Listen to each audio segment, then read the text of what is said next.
we have a question, if log 10 2 and log 10 2x minus 1 and log 10 to the power x plus 3 are three consecutive terms of an AP, then the value of x is। तीन terms हमारे पास दिए हुए हैं, ये consecutive है यानी कि लगातार है, सीरीज है एक, और ये क्या है, AP में है। लेट हमने मान लिया कि A है, ये B, ये C, तो हमारे पास AP की एक फार्मूला होती है कि 2B is equals to A plus C, तो हमने इसे पुट कर दिया इसमें। अब ये जो 2 है आपको कोफिशिएंट में दिख रहा होगा, ये लॉग के फार्मूला आपने अगर पढ़ी होगी, बेसिक प्रॉपर्टीज़ होती हैं कि जो कोफिशिएंट होता है वो जाकर के पावर में चला जा सकता है, तो हमने इसे पावर में भेज दिया। अब ये मैंने जैसे के तैसे लिख दिया। अब लॉग की एक और प्रॉपर्टी होती है कि जब उनका बेस सेम हो, यानी कि log 10 log 10 log 10, कोई यहाँ पे कोई ज़रूरी नहीं कि आपका log 10 ही हो, यहाँ पे कोई भी एक वेरिएबल भी हो सकता है, बट ये तीनों बराबर होने चाहिए। तो हमारे पास क्या हो जाता है, लॉग के बाद वाली जो चीज़ है वो हम लिख लेते हैं इज इक्वल्स टू 2 इंटू में ये वाले, ठीक है। अब हमने इस 2 टू द पावर x को y मान लिया ताकि सॉल्व करने में हमें आसानी हो, ठीक है।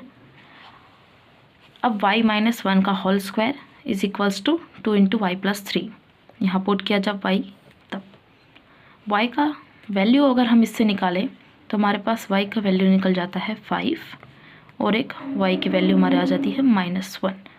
अब चूँकि y हमने माना है 2 टू द पावर x, अब x के पावर में कुछ भी होगा वो 0 से हमेशा बड़ा ही होगा। सो ये तो वैल्यू पहले ही ख़त्म हो गई। अब y की वैल्यू क्या आ गई, 5। अब इसे हम आगे सॉल्व करेंगे।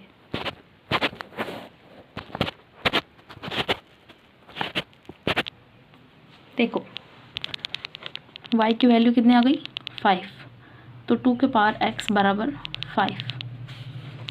अब दोनों साइड हम लॉग बेस में 10 ले लेते हैं, इससे क्या होगा, ये हमारे एक फार्मूला में आ जाएगा और हमारा ऑप्शंस भी हमारे पास लॉग के फॉर्म में है। अब देखो, जब log 2 to the power x is equals to log 10 5, ये आ गया। अब ये पावर मैंने पहले पीछे में क्या लिया था, कोफिशिएंट को ऊपर कर दिया था, अब मैं इसको नीचे कर दूंगी, तो ये हो जाएगा x इंटू में log 10 टू द बेस 2, ये हो जाएगा log 10 to the base 5।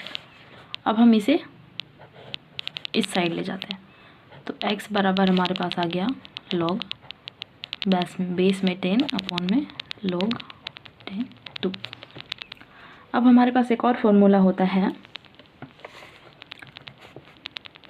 Formula लिख लो पहले, देखो जैसे log a बेस में b इज इक्वल्स टू होता है log c बेस में और b अपॉन में log c बेस में a। ऐसा तब होता है जब दोनों बेस सेम हो, यहाँ पे हमारा सेम है 10 10 है, और ये b बराबर कितना है 5 और a बराबर 2। सो ये क्या हो जाएगा, log a बेस में a हमारे पास 2 है और b 5,